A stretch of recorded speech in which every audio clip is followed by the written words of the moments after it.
The first scream of the stallion cut through the Texas heat like metal tearing, and the whole town of Midland fell silent. Men who bragged all morning stepped back. Women pulled children close. Dust swirled in tight circles as if the earth itself feared the creature inside the corral. Night Comet exploded out of the far gate, black as midnight and wild as a rising storm. His hooves slammed the ground with a force that rattled the rails. His mane whipped like fire, and every muscle in his body looked carved from thunder. People had told stories about him for months. Some said he had demon blood. Others claimed he could smell fear before a man even entered the ring. But one thing was true. No one had ever touched him and walked away without breaking. High above the crowd stood the richest man in West Texas, Barrett Langford, the oil baron himself, wearing a spotless white Stetson and a grin worth more than his boots. He lifted the microphone with the swagger of someone who owned half the world. $2 million, he shouted, letting the words burn in the air. Cash, for anyone who can last 60 seconds with that beast. Gasps rolled through the stands.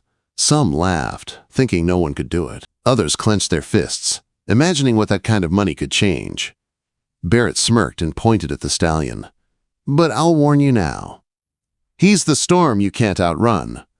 One cowboy stepped forward first. Young, strong, full of pride, he twirled his rope high, trying to show the crowd he wasn't afraid.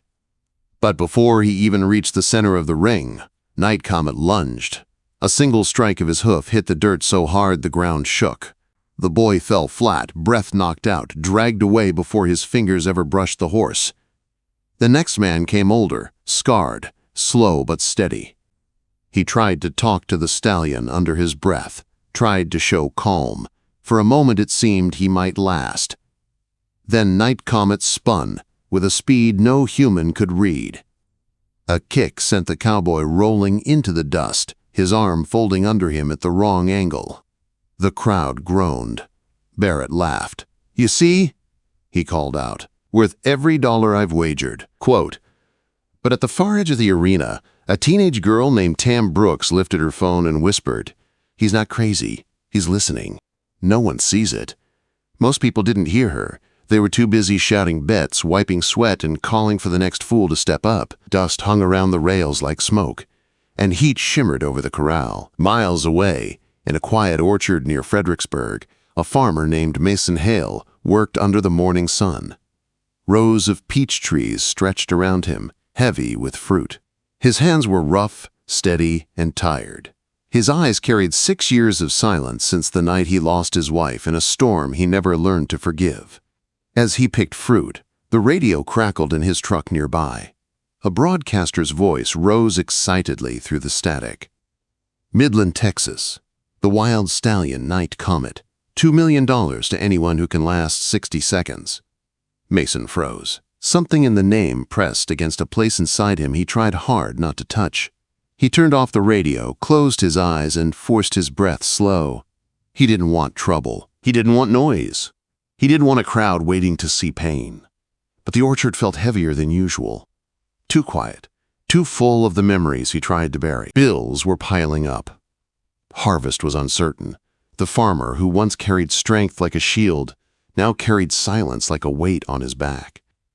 By midday, he drove to the Midland market, crates of peaches rattling in his old truck. He sold them without words, nodding politely, keeping his voice small. But the crowd kept whispering about the stallion. They say he threw 6 men already. They say he's unbreakable. They say no one can touch him. Mason felt the pull of it, not the money, not the challenge. Something else. Something quieter. Something he hadn't felt since the night he tried to hold his wife's hand as sirens drowned her voice. When the last peach was sold, Mason found himself walking toward the arena without knowing why. Dust rose around his boots as he approached the fence. The crowd pressed forward again. The stallion stormed inside the ring, dark and wild, pacing like a trapped storm. Mason leaned on the rail and breathed. Not loud, not fast, just steady. And for one strange heartbeat, Night Comet stopped. The horse turned his head. His ears flicked. His eyes locked onto the quiet farmer, standing half in shadow. The crowd didn't see it. Barrett didn't see it. No one saw it except a teenage girl with a phone tucked against her chest. "He's listening," she whispered again. Mason stepped back, unsure why the moment shook him so deeply. But the echo of the horse's scream stayed in his chest even as he turned away. He didn't know it yet, but the road had already bent toward a place he never meant to go, toward a ring full of dust, toward a horse full of storms, toward 60 seconds that would change everything. The next morning came quiet and cool, the kind of dawn that carried a thin silver light across the Texas ground. Most of Midland was still asleep, but Mason Hale was already standing at the far pen on the east side of the arena. He didn't know why he came back. He only knew that something in the Stallion's eyes yesterday had followed him home, lodged under his ribs like a small live ember. Sheriff D and 2 deputies were already there, sipping coffee in silence. Dr. Arya Montoya checked a clipboard, her braid falling over her shoulder. No crowds today. No shouts or music. Just wind, dust, and the steady thump of Night Comet pacing inside the pen. When Mason stepped close to the fence, the horse froze. Not in fear, not in anger. In recognition, Arya noticed. "He remembers you," she said quietly. Mason shook his head. "He remembers noise. I'm just standing here." But as he leaned his elbows on the rail and lowered his breathing, the Stallion's ears tipped toward him. The wildfire in his eyes didn't die, but it softened. Just a little. Just enough. Mason crouched, lowering himself until he wasn't towering over anything. He didn't speak. Words were useless with creatures who understood breath better than sound. Night Comet stepped closer. Not much. A few cautious strides. But the deputies straightened, surprised. Arya stopped writing mid-sentence. Mason placed one hand on the ground inside the fence, palm open, not inviting, just present. The Stallion pawed the dirt once, twice, then exhaled a long, trembling breath that rolled like a sigh breaking free from a tight chest. Mason whispered, "Good." Not praise, not command, just acknowledgement. By the time the sun lifted fully, the Stallion had backed away again. The moment was gone, but something new lingered. A beginning. Sheriff D walked over. "Whatever that was," he said, "I've never seen it in this pen." Mason didn't answer. His throat felt tight, like something inside him had cracked without breaking. He returned the next morning. And the next. Day 2. Night Comet stood in the center of the pen, his coat wet from dew, muscles tense. When Mason appeared, the Stallion's head lifted instantly. His ears locked forward, tracking every step. Mason lowered himself again. Breath slow, shoulders relaxed. The horse stepped closer than yesterday. Arya murmured to the deputies, "He's choosing curiosity over fear. That's rare." Quote. Mason lifted his hand, palm open, at chest height. The Stallion came within arm's reach. Dust floated in the quiet air between them. Mason's voice cracked as he spoke softly. "I know what it feels like when the walls won't let you breathe." Night Comet jerked, but he didn't bolt. His chest heaved once, then he exhaled hard, a long rolling sound that shook through the cool morning air. Tam Brooks, who had shown up again with her camera, whispered, "He heard you, he really heard you." Mason lowered his hand carefully, giving space. The Stallion stepped back, but didn't break away. For a few breaths, man and horse shared the same air, the same rhythm. When it ended, Mason remained kneeling, sweat on his brow, heart pounding. "Tomorrow," he said softly. Arya nodded. "Yes, tomorrow." Day 3. Before sunrise, the sky over Texas looked washed clean, pale blue, stretching above the quiet pen. Night Comet waited near the center, not pacing now, just watching shadows move along the fence. Mason carried a bruised peach in his hand. Not as bait, not as reward, just a small piece of the orchard he once believed would save him. He placed the peach inside the fence and sat back. Minutes passed. No words, no movement. Then Night Comet stepped forward. One stride. Another. And another. Arya held her breath. Tam's camera shook in her hands. The Stallion lowered his head and touched the peach gently. Then blew warm breath across Mason's palm. It wasn't a trick. It wasn't a miracle. It was choice. A wild creature choosing calm, choosing closeness, choosing trust. Mason's fingers trembled.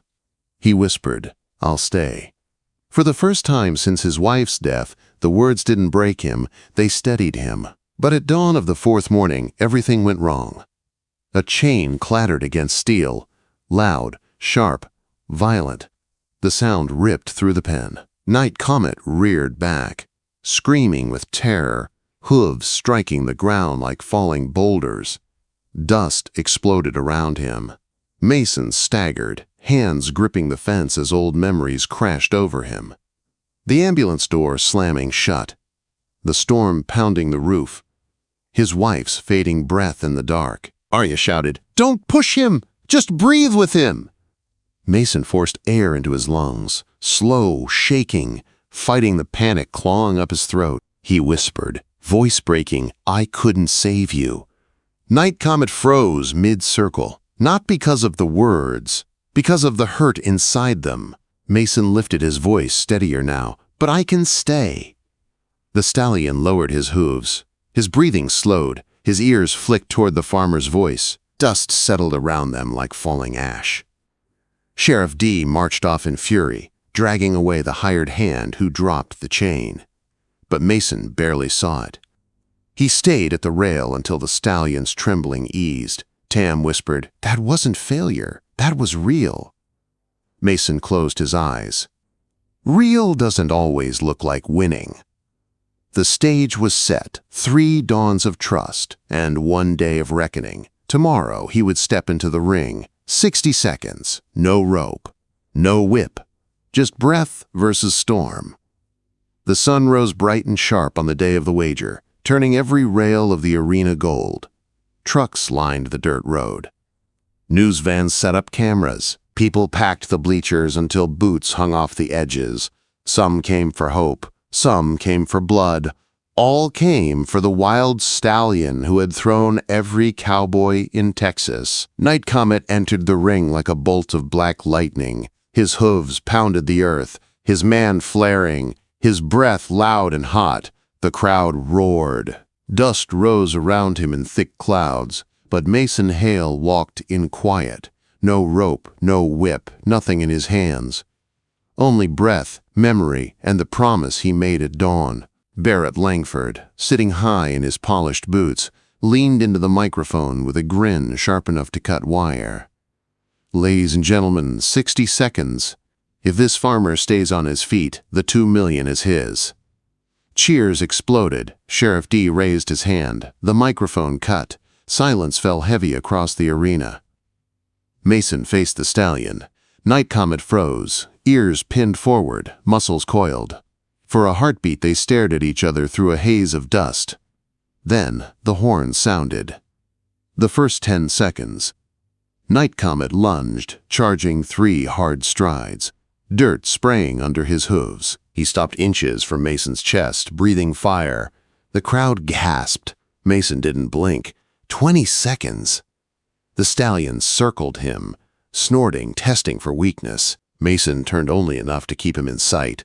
His shoulders soft, his breath steady. "I'm here," he whispered. Not to command. To promise. 30 seconds. Night Comet veered close again, scraping the earth with one sharp hoof. Dust blasted into Mason's shirt. He stayed calm, rooted like a tree. His heart hammered, but his breath held strong. 45 seconds. The stallion's speed slowed. His muscles trembled. Something shifted.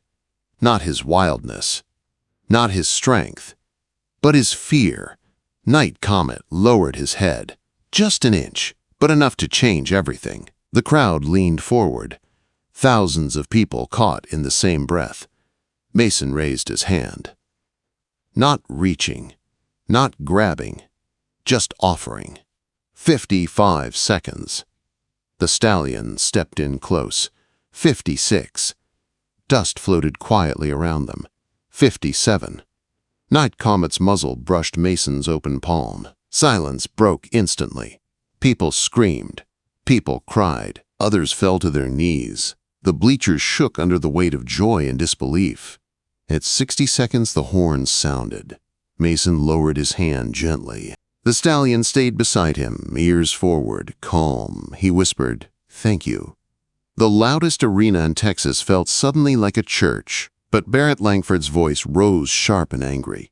"No, no, this is a trick," he shouted. "He didn't ride him. He didn't break him. This doesn't count."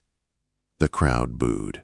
Sheriff D stepped forward like a wall. "You set the rules, Barrett. He lasted 60 seconds. He wins." Barrett slammed his fist on the rail. "Then ride him! If you want the money so badly, ride him!" But Mason shook his head. "I don't want your money." Gasps rolled through the stands. Arya stepped to Mason's side. "He already won," she said. "The horse chose calm." "That's worth more than your bet." Tam shouted from the rail, streaming everything live, her voice shaking. "He walked away from $2 million! He came for the horse, not for the prize." The arena broke into applause so loud even the dust seemed to vibrate. When Mason stepped out of the ring, Night Comet followed him to the gate. Calm, willing, free. Barrett stared, defeated. Sheriff D opened the gate. "Take him," he said quietly. "He's yours now. Everyone knows it." Mason rested a hand near the stallion's neck without touching him. "Come on," he whispered. The horse followed. Not owned. Not conquered. Choosing. That night, the stallion left Midland, not in chains, but by Mason's side. They traveled to a quiet stretch of land in New Mexico, where the sky opened wide and the wind carried nothing but peace. There, Mason built a sanctuary. No crowds, no bets, no fear. Just open fields, clean water, and sky. People visited sometimes. Children, ranchers, folks carrying storms of their own. They came not to see a wild beast, but to learn stillness, to breathe beside a creature who once knew nothing but panic. And sometimes, in the cool of evening, Night Comet walked close enough to rest his muzzle against Mason's shoulder. Mason would stand still, eyes soft, breath slow, letting the silence speak for both of them. For the first time since the night he lost his wife, Mason felt whole. The wild horse, once called untouchable, had given him what he thought he'd never find again: a reason to stay, a reason to breathe, a reason to live. Sometimes the strongest bond isn't loud, it isn't forced, it isn't bought, it's earned in silence. A silence shared by a broken man and a wild horse who saved each other.